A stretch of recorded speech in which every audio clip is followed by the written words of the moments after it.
Oi, gente, aqui é a Elia Presser e eu estou aqui com a Sula pra voltar no canal. Yay! Vamos falar de alguns assuntos polêmicos hoje porque a gente gosta de barraco, né, amiga? Pois é, né? Tá na hora do barraco. Então vamos fazer barraco, então. Então, a gente vai falar um pouquinho hoje sobre uns assuntos que são meio difíceis de definir, é um assunto meio, alguns assuntos meio nebulosos e aquele rolo de tipo, a gente sabe, mas a gente não sabe. Vamos começar falando sobre o elefante da sala? Vamos. Então, a gente quer começar essa discussão. Acho que todo mundo sabe que aconteceu tretas com ética esses dias no YouTube. Então a gente quer começar falando sobre o problema do fanart, que muita gente fala que fazer fanart é antiético, entende? No aspecto legal, tá? Assim, como a forma como eu entendo isso, a pesquisa que eu fiz, o que acontece é o seguinte: cada imagem, ela tem dois tipos de proteção em cima dela, cada imagem que a gente pinta. A imagem que eu pintei, ela é minha. O copyright dela é meu, sabe? Mas, quando eu faço um fanart, a marca que eu estou representando nessa imagem não é minha. E por isso que eu não deveria vender essa imagem. Mas, falando no aspecto legal, a dona da marca não pode usar essa imagem porque o copyright da imagem é meu.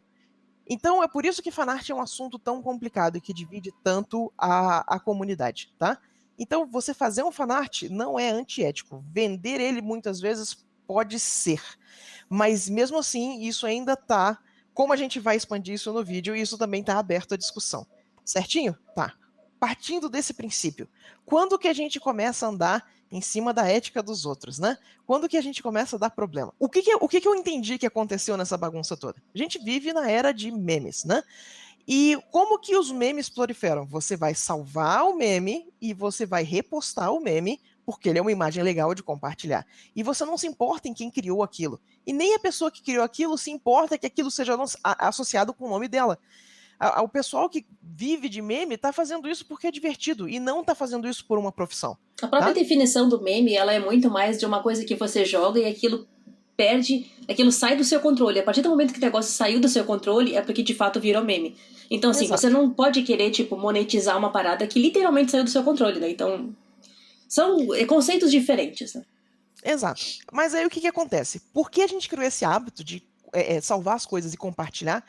O que que acaba acontecendo? Você vê um desenho massa, você vê um fanart de alguém que você curte, a pessoa vai lá e reposta esse fanart. E o fanart não é meme, ele não foi feito para virar meme.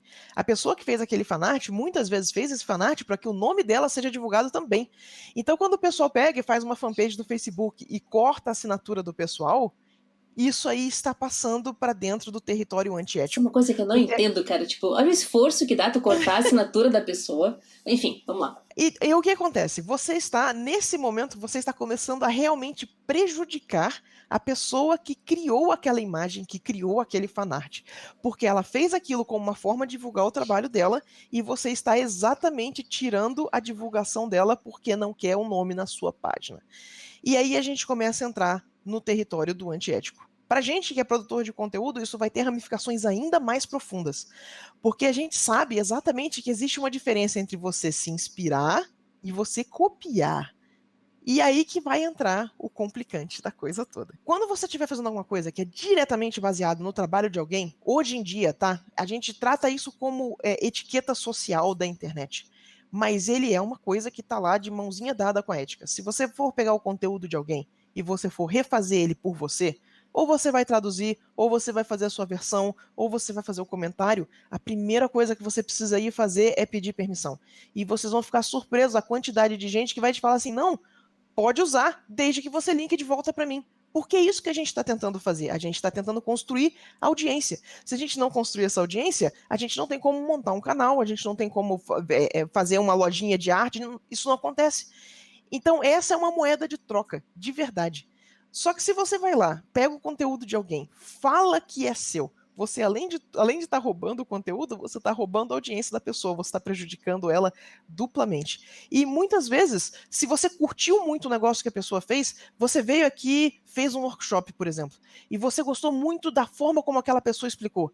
Vai lá, dá uma palhinha para sua audiência, mas linka de volta. Ó, o workshop completo é da pessoa tal, e você consegue fazer em tal lugar, e eu super recomendo. Você gerou seu conteúdo e você beneficiou a pessoa que você fez o workshop e curtiu, sabe? Então existem formas melhores de você lidar com isso. Caso você use o conteúdo de um curso no seu curso, no seu canal, é alguma coisa e não de quem é, olha, eu vou dizer uma coisa pra vocês. A internet é um lugar muito profundo, cheio de muitas pessoas que sabem das coisas e elas percebem o que aconteceu nesse caso do YouTube. Agora, poucas pessoas perceberam que teve uma grande cópia das coisas e aquilo explodiu.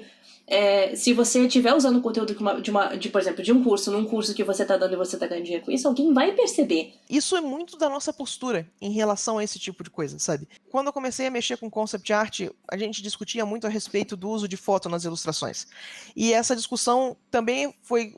a ótica dela também era uma discussão ética por 2 motivos. Já temos um vídeo sobre isso, dá uma olhada lá. Pois é.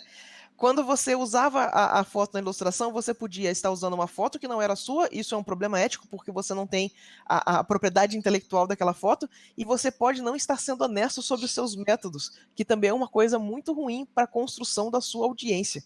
Pode ser um detalhe técnico, mas se o pessoal te segue porque quer aprender a arte, você não ser honesto sobre as suas técnicas talvez não seja o melhor jeito de construir essa audiência, sabe?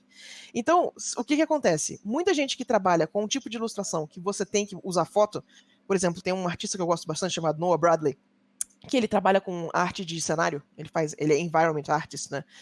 O que ele faz? Ele produz as próprias fotos. E ele sabe o tanto que isso é problema, que o que ele fez? Ele pegou todas as fotos que ele produziu ao longo de anos e ele disponibilizou de graça para o pessoal usar no trabalho comercial deles.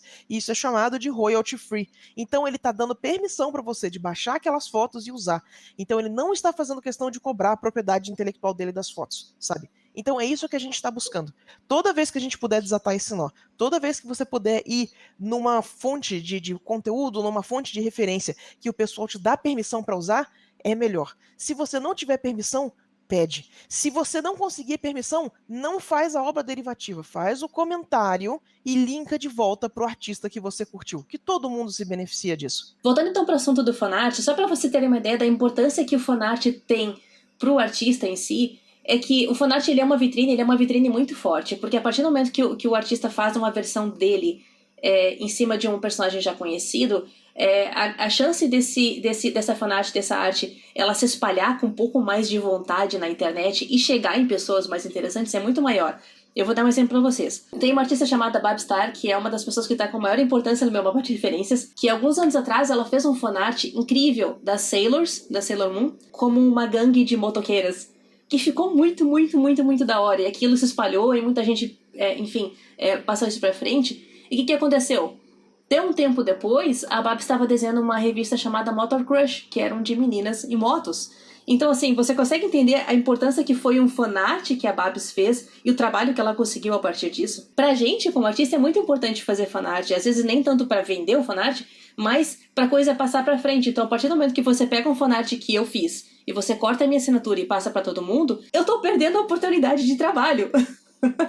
Recentemente aqui no Brasil a gente teve o Gabriel Piccolo, né, que fez aquele fanart dos Teen Titans, que também ficou super popular e ele recentemente anunciou que tá trabalhando para DC, então, sabe, então imagina se o trabalho fica popular num lugar em que você pegou o trabalho e você tirou o crédito, sabe? Então, muito do que a gente fala a respeito de ética desse tipo de coisa é muito de criação de comunidade, sabe?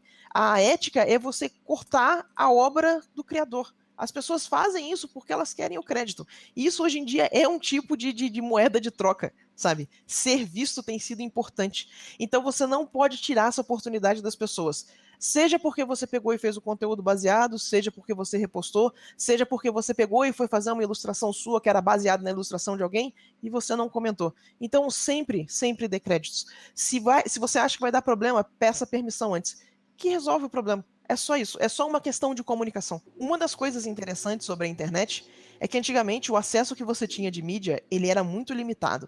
Então as pessoas só podiam consumir o que tinha disponível para elas. Então era muito mais fácil você esconder as suas fontes e suas inspirações.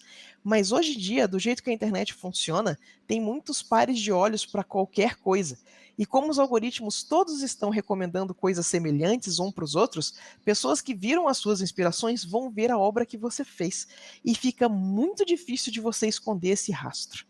Então toma cuidado com esse tipo de coisa, porque ficou mais difícil mesmo. Tá muito difícil de você esconder que tipo, eu conheço um autor independente que trabalha cantinho da Europa e, cara, alguém fez um artigo sobre isso, colocou lá no Engadget, não, como é que é o nome do site? Colocou lá no Polygon, sabe? E alguém vai ver e fala, nossa, eu vi a inspiração desse cara lá, sabe? E quanto mais você voltar atrás, mais você vê que tá mais fácil de retraçar esse caminho. Busca de imagens do Google, gente, é incrível. Exato. Não tenta esconder esse tipo de coisa, porque não tem como vocês ganharem do algoritmo. De verdade. Ao mesmo tempo, se você quiser usar o desenho de uma pessoa que você acha muito legal para trabalhar, não tem muito problema você fazer um estudo daquilo, desde que você diga, ó, meu estudo foi baseado nesse cara aqui, ó, dá uma olhada, daí coloca os dois juntos, tipo, eu fiz isso. E linka. É legal, linka, não, tá tudo certo fazer estudo, só não diz que é original seu. Exato. É só isso. É só isso. A gente não tá pedindo muito, né?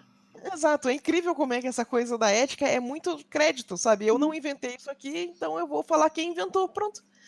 E isso vai ajudar a gente, se a gente começar, todo mundo, a abraçar essa ideia, isso vai ajudar a gente como comunidade. Você vai descobrir mais pessoas interessantes, você vai descobrir mais gente que você gosta, e a gente vai ficar mais unido como criação mesmo, sabe? Então, gente, vamos lá, vamos criar, vamos compartilhar, vamos apreciar a arte um do outro e vamos fazer isso junto, que fica muito mais legal.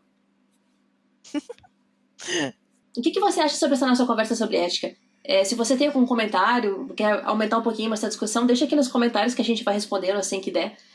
Se você gostou desse vídeo, pode dar uma curtida. Se você se interessa sobre assuntos sobre ilustração, sobre quadrinhos, considere se inscrever no canal.